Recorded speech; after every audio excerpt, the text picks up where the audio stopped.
Tengo que agradecerte, amiga. Bueno, si es que eres amiga. Sin tu ayuda me hubiera perdido de una de las obras más espectaculares que he visto en mi vida. Voy a intentar no spoilear a las personas que no la hayan visto y solamente hablaré de los primeros episodios. ¿Saben esta escena en Vikings en la que Ragnar le dice a Bjorn que él lo daría todo por conocimiento? Odín dio su ojo por conocimientos. Pero yo daría mucho más. En la mitología nórdica sacrificó su ojo por conocimiento, para ver con más claridad el mundo, para poder entenderlo. El primer episodio de The Orb empieza con una apertura en forma de ojo. Esto es interpretación mía, pero se me hizo que estaban referenciando a la historia de Odín. Incluso más adelante vemos un personaje que pierde su ojo por intentar adquirir conocimiento.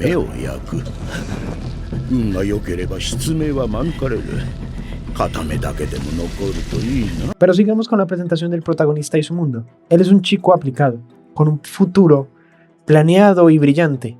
Es el orgullo de la clase y además un ejemplo de ciudadano. Hasta él sabe que lo mejor y lo más fácil es seguir el camino que todos esperan de él. Después de todo, no sería un reto para él estudiar teología.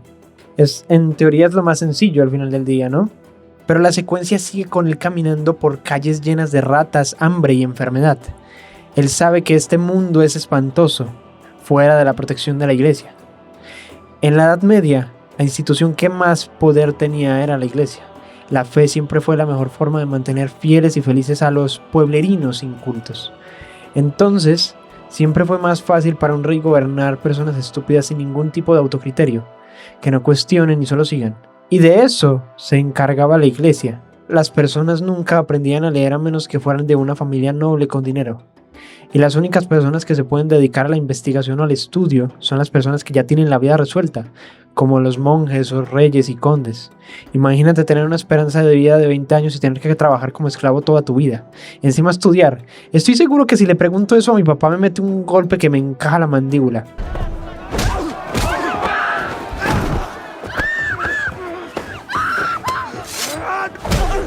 Jueputa, apenas soy capaz de sobrevivir y me voy a preocupar por cómo se forma el mundo. Hermano, tengo que trabajar, si no, no voy a comer. Que por cierto, este guión lo escribo mientras están las elecciones presidenciales de mi país. Les voy a ser sincero, yo votaría por la izquierda, pero entiendo perfectamente a la gente que vota por la derecha. Si está matando a tu familia en las calles, ¿qué putas me va a importar que la ciudad corte el apoyo o recursos animales o personas homosexuales? Quiero decir, o sea, esas cosas deberían seguir, pero yo que estoy en la comodidad de la ciudad no le puedo pedir a una persona que vive en las afueras con la guerrilla encima que se preocupe por los derechos de los animales. Pero volvamos a The Orb.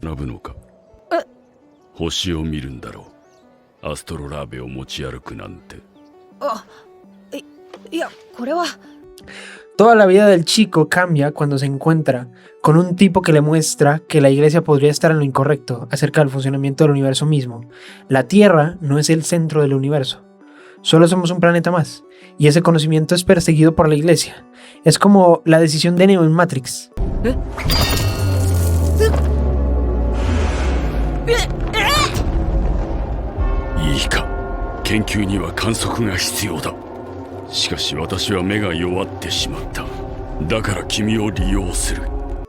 Aceptar la realidad que te han contado y están tan desesperados por mantener, o dudar y aceptar una verdad incómoda, que todo lo que te han contado puede que sea una mentira.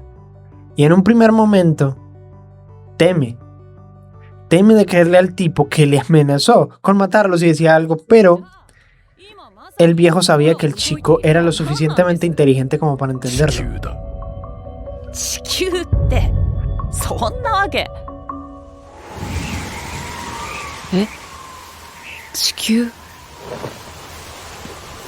Hasta le hace 3 preguntas. Preguntas que podrían ser fácilmente contestadas por nosotros que conocemos las leyes clásicas de la física, las leyes de Newton.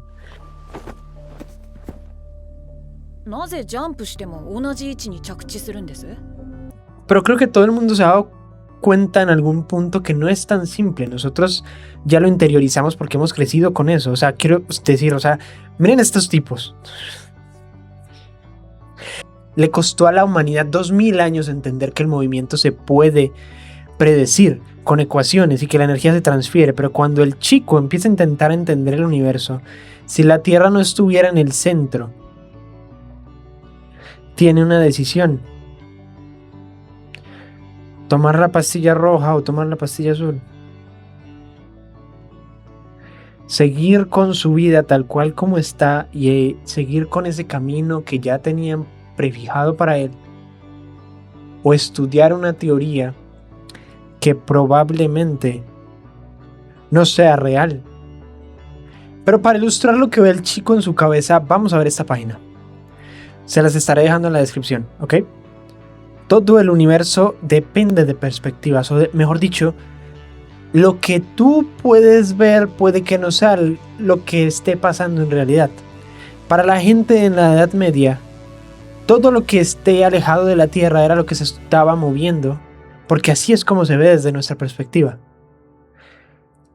Pero nosotros sabemos que no es así. Tenemos tan interiorizado que no es así, que no podemos llegar a imaginarnos cómo lo veían ellos. Pero mira qué pasa si cambia la perspectiva de las órbitas. En vez de ser desde el Sol a la Tierra, lo cambiamos de la Tierra al Sol. ¿Notas cómo los picos concuerdan a cuando los planetas se alejan y se acercan? Marte tiene una órbita más ovalada porque se demora más que la Tierra en dar una vuelta al Sol. Es confuso, sí. Te cuesta a ti. Imagina a las personas de la época que lo único que tenían era una tabla para observar el cielo por días, años. Y peor aún, con solo su vista y con otra estrella fija como referencia, que además se movía con los años, por lo que las lecturas de las generaciones ya no servían, porque tomaban como referencia esa estrella que probablemente ya no esté ahí, solamente que se movía todavía más lento que las demás, como es el caso de las constelaciones, que para que el que sepa algo de astros sabe que no están en el mismo lugar que hace 500 años, por ejemplo. Que por cierto, ese cofre que está oculto, que solo se puede encontrar por las montañas que están alineadas por la constelación de Orión, nos da la pista de que ese cofre no lleva mucho tiempo ahí. Quiero decir, definir mucho es relativo, pero más o menos no lleva más de 100 años como para que se alinee de esa manera tan perfecta con los astros como se ve ahí. Pero el chico, tarde o temprano, es descubierto con escritos sobre el heliocentrismo. Y aquí el anciano se sacrificó diciendo que eran suyos los escritos, sacrificando así su vida sabiendo que no le queda mucho más, no tiene ni siquiera vista. Pero plantó una semilla en el chico, lo suficientemente profunda como para que él pueda resolverlo, o al menos intente pasar la antorcha. Y hay que tener en cuenta que esta gente no son como los conspiranoicos de hoy en día que dicen que la Tierra es plana. Ahora los vemos y nos reímos de ellos, pero pregúntales si están dispuestos a morir por tal pendejada que me estás afirmando. Estoy seguro de que ninguno sería capaz de siquiera acercarse a ponerse en riesgo por tales afirmaciones. Esta gente sabía que les vendría la muerte, una muerte horrible, con torturas hasta el punto de despojarlos de su dignidad, y aún así seguían. No sé ustedes, pero yo creo que la idea debió haber sido muy buena. El niño sigue guardando sus escritos en un cofre que será pasado a otras personas, que nadie sabe quién puso ahí.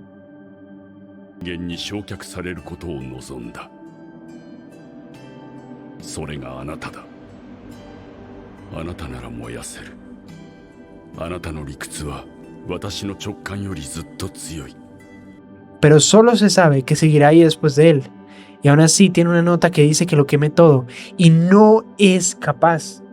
El chico tomó la roja. El chico no fue capaz de seguir viviendo sabiendo que todo lo que supo, todo lo que aprendió toda su vida fue una mentira.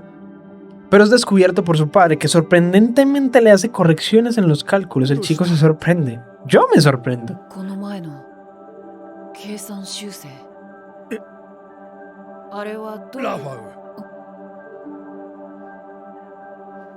Y todos se sorprenden. O sea, ¿qué mierda? Su padre tuvo las dos pastillas enfrente algún día, pero él decidió tomar la azul. Él decidió seguir con lo que ya estaba escrito y prefijado para él. Y entonces cae la pregunta.